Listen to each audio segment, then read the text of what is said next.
Si Beerus ay natutulog, matagal-tagal pa bago siya magising. Ngunit nagpa siya si Whis na gisingin siya ng maaga. Para dito, gagamitin niya ang classic bomb alarm para gisingin siya, nagagana at gigising sa God of Destruction, ngunit labis siyang nagalit dahil dito. Leche Whis, bakit ka pumunta at ginising ako? Nananaginip ako kasama ang Super Saiyan God na sinabi ko sa iyo, maganda ang laban namin. Ginising mo ako sa pinakamagandang part na malapit na, galit ako sa iyo, Whis. Ngunit Mr. Beerus, yun lang, naniniwala akong hindi ka magsisisi na ginising kita. Anong pinagsasabi mo, Whis? Ano ang tinutukoy mo na mas mahusay na katumbas ng iyong sinasabi? Sinisiyasat ko ang universe kasama ang aking mga tauhan at may napansin akong isang bagay na lubhang kawili-wili, isang buhay na nilalang ang tumawag sa aking atensyon. Ito ay isang bata na may kakaibang kapangyarihan. Hindi pa ako nakakita ng isang tao sa ganitong edad na humawak ng kapangyarihang iyon. Sa tingin ko ito ang nilalang na hinahanap mo. Anong bata ang sinasabi mo, Whis? Sino at nasaan siya? Mukhang nasa planeta siya ngayon ni Haring Vegeta. Hindi maaari, hindi dapat umiral ang planetang iyon, pinadala ko siya para sirain ito, paano posible na ang batang ito ay nasa isang planeta na wala na? Sir, buo pa ang planeta, tingnan mo ng iyong sarili. Sa sandaling iyon, ipapakita ni Whis ang mga tauhan kay Beerus, pinapakita sa kanya na nasa planetang iyon talaga ang batang binanggit niya sa mga sandaling iyon. Iniwan si Beerus na nakatulala, hindi pwede, ibinigay ko ang utos kay Frieza na burahin ang planetang iyon mula sa pag-iral. Leche Frieza, hindi sumunod sa iniutos ko sa kanya, tiyak na nalaman niya na ako ay matutulog at nais na magpatuloy sa pagkakaroon ng kontrol sa planetang iyon, papatayin ko siya kapag nakita ko ang hangal na iyon. Mr. Beerus, mukhang hindi na ito kakailanganin, may ibang gumagawa nito ngayon. Huwag mong sabihin sa akin na tungkol ito sa... Tama po sir, yung batang lalaki po ang gumagawa nito.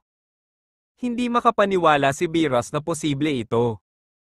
Ipapakita sa kanya ni Whis kung ano ang nangyayari sa sandaling iyon, at makikita niya ang isang batang lalaki na nakikipaglaban kay Frieza, ngunit hindi niya makilala ang mukha nito, ngunit sa ibang naroon, nakita niya sa background ang isa pang batang lalaki, na agad namang nakilala ni Beerus, nakita niyang si Vegeta iyon, ang anak ni Haring Vegeta.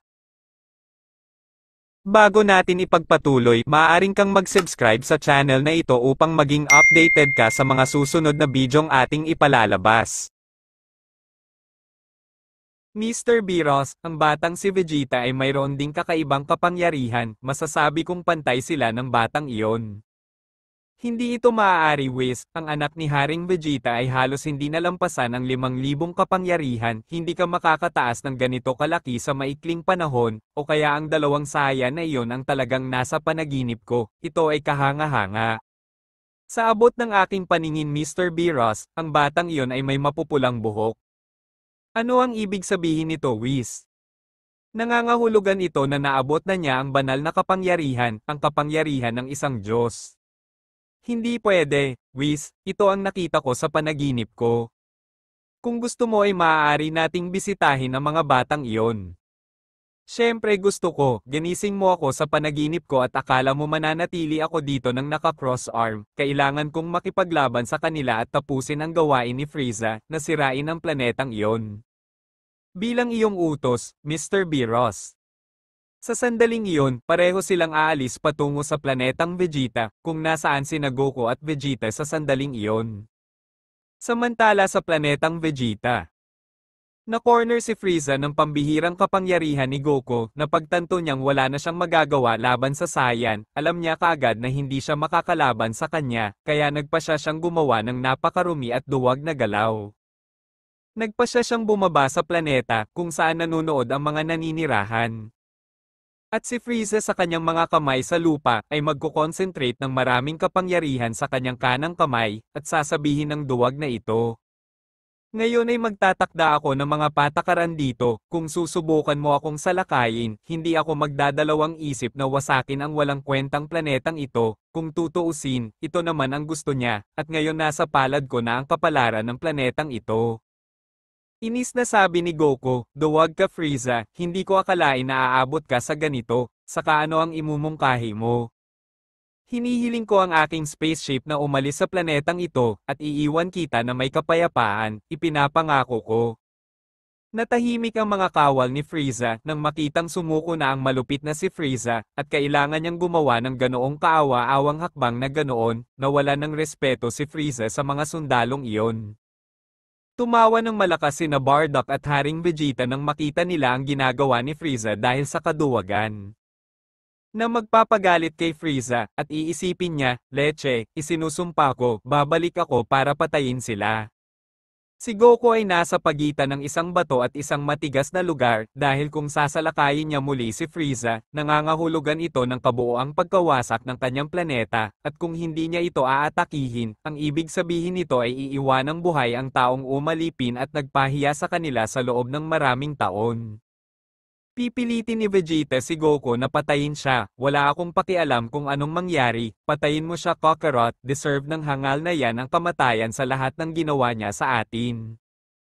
Habang si Bardock kahit na gusto niyang mamatay si Frieza ay sasabihin sa kanyang anak, Kakarot, kailangan mong hayaan siyang mabuhay, kung hindi, lahat ng pinaglaban natin ay magiging walang saysay, gusto mo bang patayin kaming lahat? Pareho ang iniisip ni Haring Vegeta kay Bardock at sa parehong paraan, ganoon din ang sasabihin niya kay Goku, ang tanging mas gusto na mamatay si Frieza sa kabila ng mangyayari ay si Vegeta.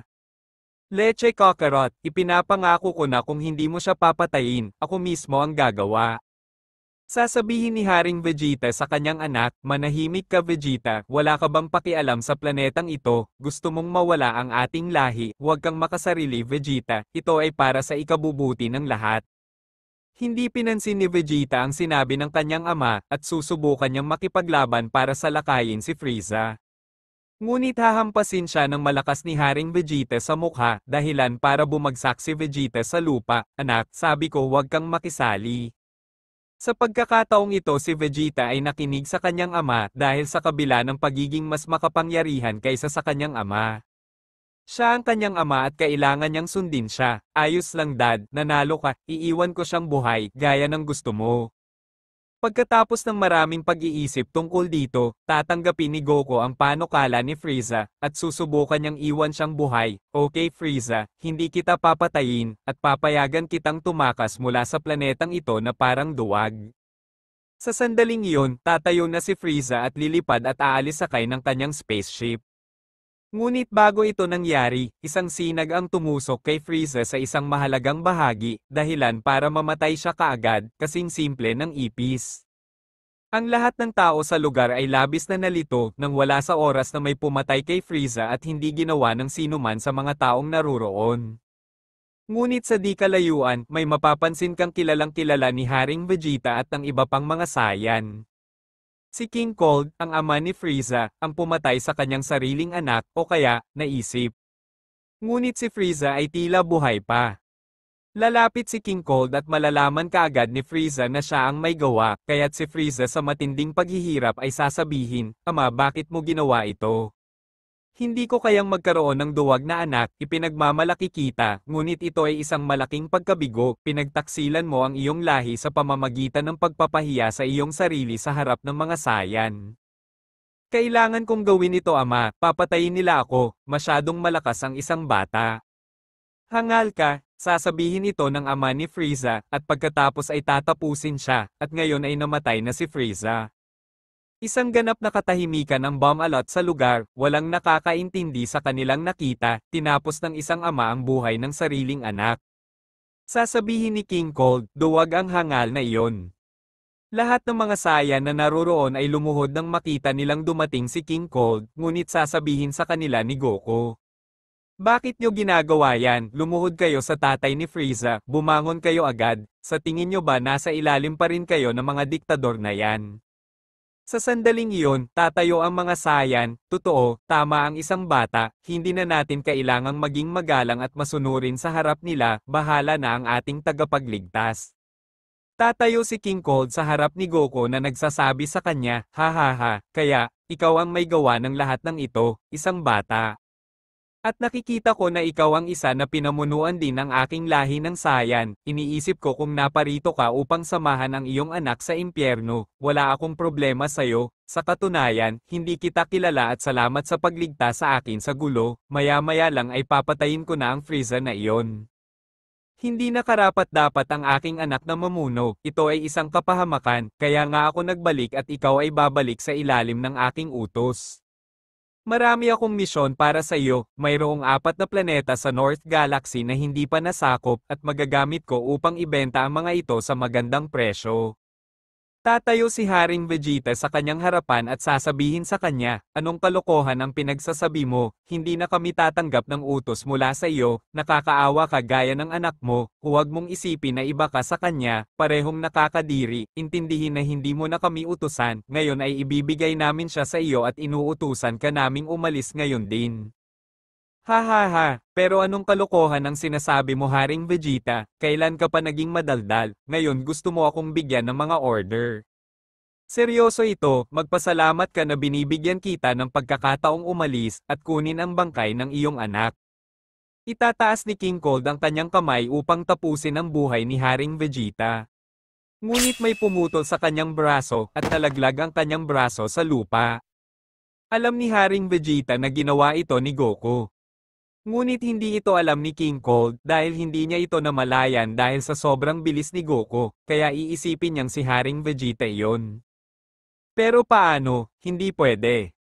Sa brasong iyon, pinaplano mo akong patayin, kaya ngayon, alam mo na, binibigyan pa kita ng pagkakataong makaalis.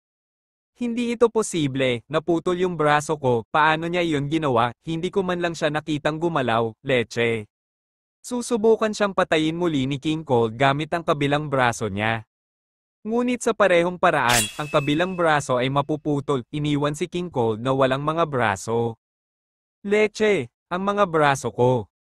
Gayunpaman, hindi umaalis si King Cold dahil hindi siya duwag tulad ng kanyang anak.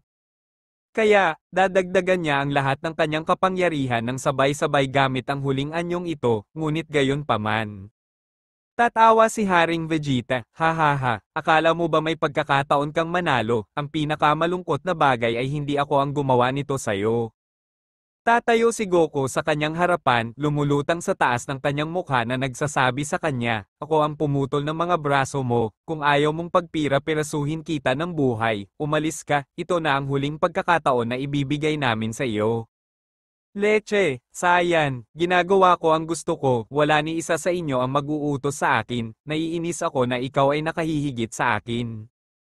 Nakikita ko, pinili mo ang pinakamasamang opsyon, ano kaya ang mararamdaman ng iyong lahi kapag nalaman nilang may pumatay sa kanilang hari, ito ay magiging mapangwasak na balita para sa kanilang lahat. Hindi nila ako mapapatay, ngayong ginagamit ko na ang lahat ng kapangyarihan ko ay tatapusin ko silang lahat at wawasakin ko rin itong walang kwentang planetang ito, ang panghihinayang mula sa impyerno, na nagpahayag ng kanilang mga sarili laban sa akin. Samantala, 2 lalaki ang dumating sa labas ng planeta, Mr. Beerus, mukhang nakarating na tayo. Habang sa loob ng planeta, sasalakayin ni King Cold si Goku gamit ang isang sipa na napakadaling maiiwasan ni Goku, ngunit ang labanang ito ay maaantala. At may magsasabi, kaya, ito ang mga Saiyan na paulit-ulit mong sinasabi sa akin, Whis. Makikilala kaagad ni King Cold ang boses ng God of Destruction na si Beerus at ititigil ang kanyang laban upang lumuhod sa harap ng God of Destruction. Makikita ni na Goku, Vegeta at ng iba pa si Beerus. Kaya sasabihin ni Goku, anong sorpresa, Mr. Beerus? Ikinagagalak kitang makilala, teka, paano mo nalaman ang pangalan ko, bata? Kung sasabihin ko sa iyo, hindi ka maniniwala sa akin, ngunit isang kasiyahan, ako ay si Kakarot. Sa panig ni Vegeta ay malugod niyang babatiin si Beerus, ngunit may takot dahil may trauma siya sa ginawa nito sa kanyang ama.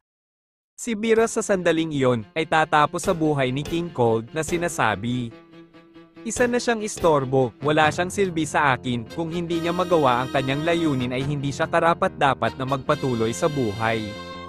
Makikita ito ni Goku, na pagtanto na, palaging si Beerus ang nasa likod ng lahat, na nagpaunawa sa kanya na si Beerus ang nagbigay ng utos kay Frieza, na tapusin ang mga Saiyan. Sa sandaling iyon, ganap na nagbago ang pananaw ni Goku kay Beerus, na palagi niyang tinuturing na kaibigan, ngayon ay itinuturing niyang kaaway. Mr. Beerus, kaya ikaw talaga ang nag-utos na sirain ang planetang ito. At nagdududa ka, bata, malinaw na ibinigay ko ang utos na iyon kay Frieza, medyo nakakainis na ang lahi ng Saiyan, kaya napagpasyahan ko na hindi na sila karapat-dapat na magpatuloy sa mundong ito. Leche, God of Destruction, wala akong pakialam kung ang magiging kabayaran man ito ay ang buhay ko.